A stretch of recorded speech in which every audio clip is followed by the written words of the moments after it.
तुलसी Gabbard जी का election जो pro Modi है, मोदी को बहुत पसंद करती है, तो it's a good time for India.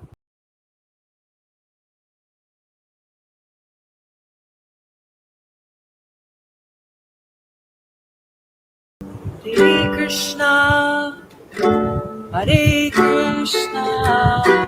Modi ji के कैबिनेट में मुसलमान नहीं है और अभी तक सो कॉल्ड ट्रंप के कैबिनेट में भी नहीं है। और वो ऐसे लोगों को शायद अपॉइंट करना चाहते हैं कि जो थोड़ा सा इंडिया के साथ उनकी जो ताल्लुकात है। आप देखिएगा कि अब ट्रंप की कैसे दोस्ती होगी, अमेरिका की और इंडिया की कैसी ज़बरदस्त रिलेशन चलेंगे और कितने ज़्यादा वहाँ पर इन्वेस्टमेंट्स होंगी इंडिया के अंदर, और इंडिया और अमेरिका के कितने एग्रीमेंट्स होंगे। Presidency, Vivek Ramaswamy is probably a billionaire. ये सिखाता है जो भारतीयों ने अमेरिका में दिखाया कि लेस देन 1% है, वो 30 लाख वहां पे भारतीय हैं सिर्फ, और उन्होंने आप देखिए अभी तक बहुत सारे पोजीशंस को उन्होंने डिक्लेयर कर दिया है।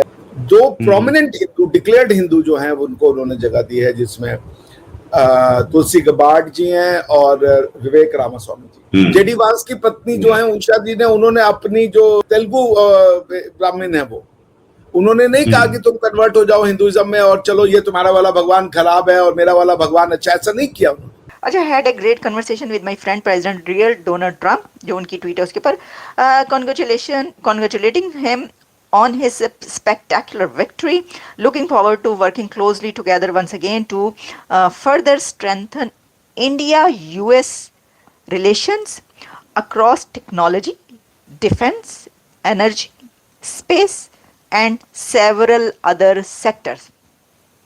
यहाँ पे रुक जाए आप, रुको ज़रा रुको।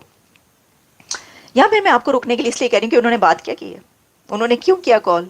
कोई ऐसी बात नहीं कि उनको बड़ा ही शौक है, चलो जी, जैसे कि हमें शौक हो सकता है, मतलब शौक से मुरादी आम लोगों को कि जी चलें इसके साथ हम, आप मुझे तो खैर नहीं है, लेकिन वैसे मैं एक बात बता रही हूँ, आम लोगों को शौक होता है सेल्फी उतरवा लें, बात कर लें, चलें जी प्रेसिडेंट बन गए हैं तो दुनिया के लीडर्स कहें अच्छा जी शौक में। नहीं, उन्होंने बात क्यों की है मोदी साहब ने, उन्होंने किस पे बात की है, इंडिया के लिए, इंडिया के अंदर space sector, defence sector, energy, technology, इस सब को बूस्ट करने के लिए। आप देखिएगा कि अब ट्रंप की कैसे दोस्ती होगी, अमेरिका की और इंडिया की कैसी ज़बरदस्त रिलेशन चलेंगे और कितने ज़्यादा वहाँ पर इन्वेस्टमेंट्स होंगी इंडिया के अंदर, और इंडिया और अमेरिका के कितने एग्रीमेंट्स होंगे। अब एज ए प्रेसिडेंट अगर वो हैं तो उनके वहाँ के प्राइम मिनिस्टर नरेंद्र मोदी साहब से भी ताल्लुकात हैं, और वो ऐसे लोगों को शायद अपॉइंट करना चाहते हैं कि जो थोड़ा सा इंडिया के साथ उनकी जो ताल्लुकात है और स्पेशली जो स्ट्रेटेजिक पार्टनरशिप है उसको वो मजीद स्ट्रॉन्ग करना चाहते हैं। ये एक बहुत बड़ी चीज़ है। अच्छा, पाकिस्तान मतलब देख रहा है, खैर मैं ये तो नहीं कहता कि कोई पाकिस्तानी ऐसा कोई इस किस्म की पोजीशंस पे आ रहा है या आने के कोई इम्कानात है। वो जो भी हो, अमेरिका की अपनी एक पॉलिसी होती है, उसके मुताबिक वो चलते हैं और उस हिसाब से चीज़ों को वो फिर वो सेटल डाउन करते हैं, उनकी वो फॉरेन पॉलिसी हो, सिक्योरिटी से रिलेटेड चीज़ हो या वो। लेकिन अगर हम माइक वाट्स को देखें या इनका अगर थोड़ा सा एनालिसिस करें तो ऐसा लग रहा है कि जैसा कि इन्होंने इस चीज़ को क्रिटिसाइज किया है कि जी इन्होंने अमेरिका को जो बाइडेन एडमिनिस्ट्रेशन है उन्होंने शायद उसकी जो एक हाइट थी उसको डबोया है, उन्होंने उन चीज़ों को क्रिटिसाइज कर रहे हैं। एंड और चीज़ें जिसकी वजह से एक मतलब क्या इस रीजन में जैसा कि अफगानिस्तान है, अब लोग ये भी बात कर रहे हैं कि जी अफगानिस्तान में क्योंकि डोनाल्ड ट्रंप के आने के बाद वहां से तालिबान हुकूमत का खात्मा होगा, तो क्या किसी नई जंग की हिकमत अमली बनाई जाएगी पाकिस्तान को अमेरिका से। मैं ये नहीं कहूँगा कि पाकिस्तान के अमेरिका के ताल्लुकात नहीं हैं, बिल्कुल है, और ख़ास तौर पे मैं हमेशा जिक्र करता हूँ कि हमारी इस्टेब्लिशमेंट के साथ, हमारी फ़ौज के साथ अमेरिका के ताल्लुकात एक और लेवल के रहते हैं।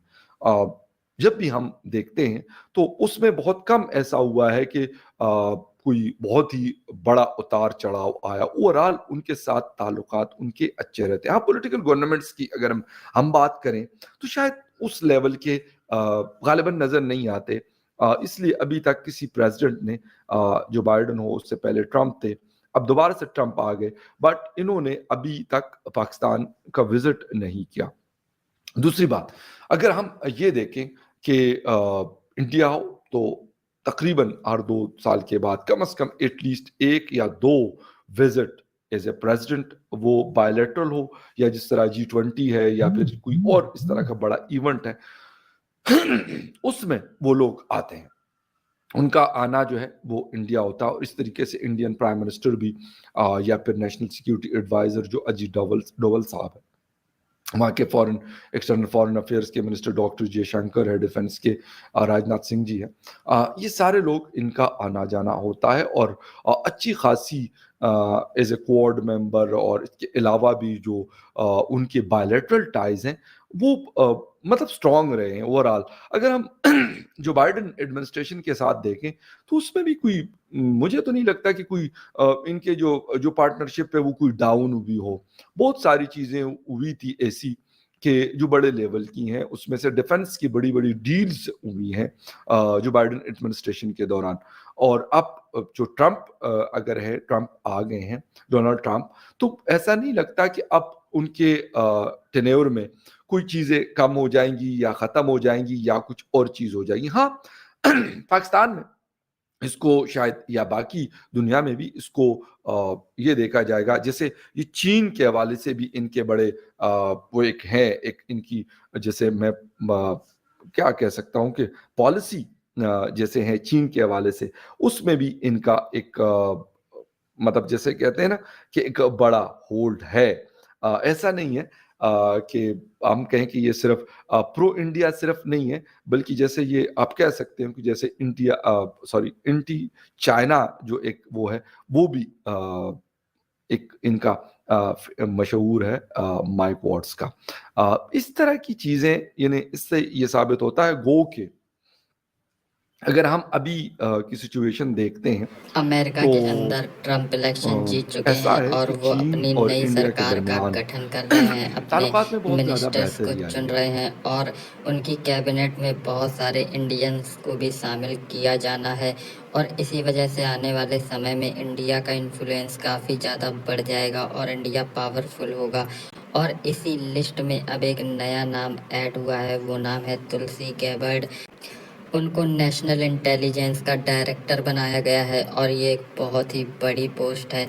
इसके अलावा विवेक रामास्वामी को और इलॉन मस्क को एक ही डिपार्टमेंट में डाला गया है और इससे विवेक रामास्वामी के पास भी बहुत ही ज़्यादा पावर आ जाएगी। इसके अलावा बहुत सारे दूसरे जो अमेरिकन्स हैं, जो प्रो अमेरिकन्स हैं, उनको सरकार में लाया गया है। इससे बहुत ही ज़्यादा हाई चांस है कि आने वाले 4 साल भारत और अमेरिका के लिए बहुत ही अच्छे होने वाले हैं।